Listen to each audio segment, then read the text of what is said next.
start off with something that's called an inchworm. So I'm going to bend my knees so that I can touch the floor, and I'm going to work myself out as far as I can with control. Ideally, this would be all the way out to a plank position, and then again, I'm going to bend my knees and work my hands back. We're going to do 5 of those all together. So this is 2. Just pausing for a second at that extended position. Coming back out for number 3, making sure that my shoulders are over top of my hands when I'm in that position. This is 4.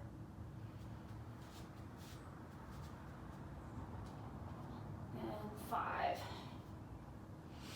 And now, after this 5th one, as I work my hands back, I'm going to widen my feet out, and I'm going to come to what's called downward facing dog.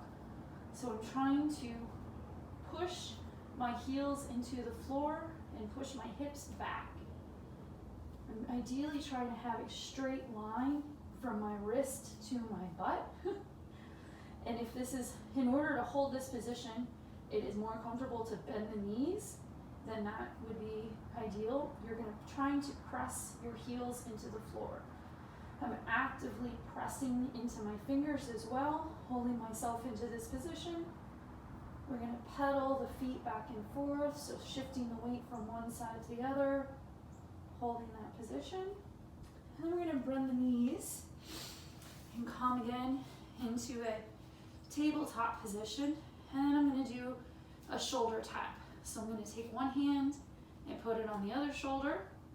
We're going to do 10 of these all together. So this is 4 and 5. You could also come into a plank position to do these as well. Or it would be easier to find a couch or a chair cushion, and you could do them on this as well. And we're going to do that whole thing one more time. So again, we're going to start with the inchworms. My knees are bent, allowing my hands to touch the floor. Or if you have the flexibility, you can do it with your legs straight as well. But I'm bending my knees, walking out, slowly walking back in. 1, 2,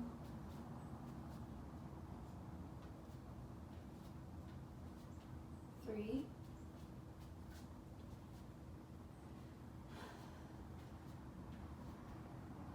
4. Remember, on this 5th one, we're not going to come all the way back. We're going to walk our hands back about halfway, widen the feet, and come to that downward facing dog. I'm pushing all 10 fingertips into the mat. I'm trying to push my hips back behind me. I'm not cranking, I'm not looking at my hands, and I'm not tucking my head all the way under. Again, the goal is to have a flat line from the wrists all the way to my hips. I'm going to throw these down. I'm going to do those shoulder taps again. 1, 2, 3, 4, 5, 6, 7, 8, 9, and 10. Also going to show how to do this with a band. We're going to start by making sure, again, that our hips are over top of our ankles. We're going to bend forward. I'm going to row the weight one arm at a time. I'm trying to think of bringing my elbow as close to the side of me as possible, and I'm not shifting my shoulders as I do this. So my belly's tight. I'm going to do 8 on one side, 2, 3, 4, 5, 6, 7, and 8, and then 8 on the other. If you're like, I don't know what what to do with my arm. I would prefer you not to put it on your hand and just awkwardly kind of hold it here. 6, 7, and 8. And then we're going to do a lateral lunge, meaning we're moving sideways. I'm going to bring my legs out wide. I'm going to put all my weight on the leg that moved. I'm going to push off that weight and come back to standing. We're going to do 8 on one side. So this is 2, 3, 4, 5, 6, 7, and 8, and then we're going to go 8 to the other way. And what I mean by pushing all my weight up and coming as one step is that I don't want you to come up and then slide your legs together. We're going to push and bring your legs together all as one movement. So this is 4, 5, 6, 7, and 8. And now this time I'll show how to do this with a band instead. So you're going to stand on the band.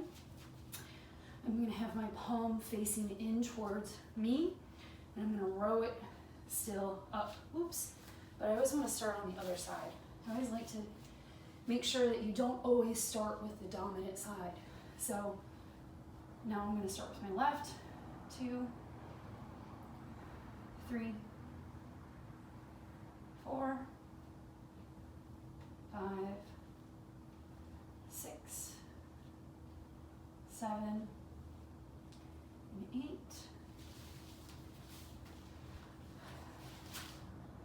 1, 2, 3. I'm always squeezing my elbow up towards my rib cage. 5, 6,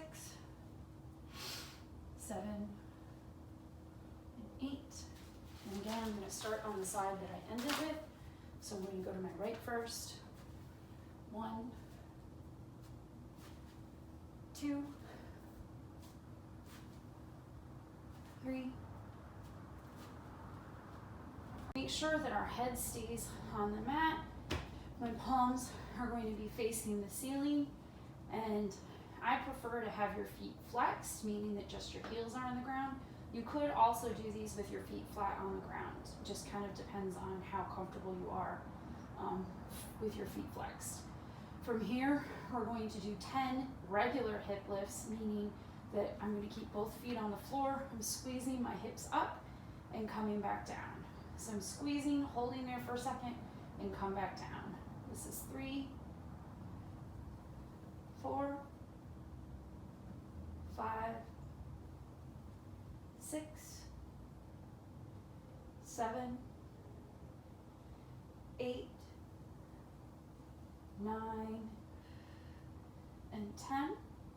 And now we're going to do a single leg hip lift. So one leg is going to come up in the air. Ideally, I want to keep my knees in the same plane. So as I lift my hips, this extended leg is going to stay in its same position. So I'm not going to bring it up as I go. I'm just going to hold this position. 2, 3, 4, 5, 6, 7, 8, 9, 10, and now we'll switch to the other side. 1, 2, 3, 4, 5, 6, 7, 8, 9, and 10. We're going to do one more set of that, but before we do that, let's do just a little bit of a hip stretch. So I think it's easier to demonstrate it on this side. I'm going to cross my leg, and I want my ankle resting on my other knee. I'm going to flex that foot, and I'm just going to gently push the other knee away.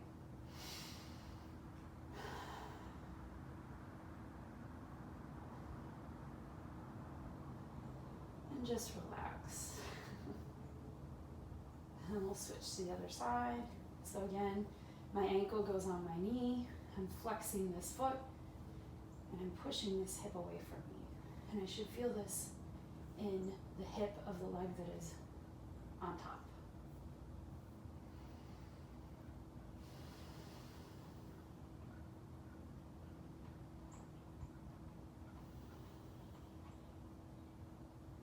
Okay, so we'll do the hip lifts one more time around. This time I'll do them with my feet flat. 1, 2, 3, 4, 5, 6, 7, 8, 9, 10. 1, 2, 3, 4, 5, 6, 7, 8, 9, and 10. Last time. 1, 2, 3, 4, 5, 6, 7, 8, 9,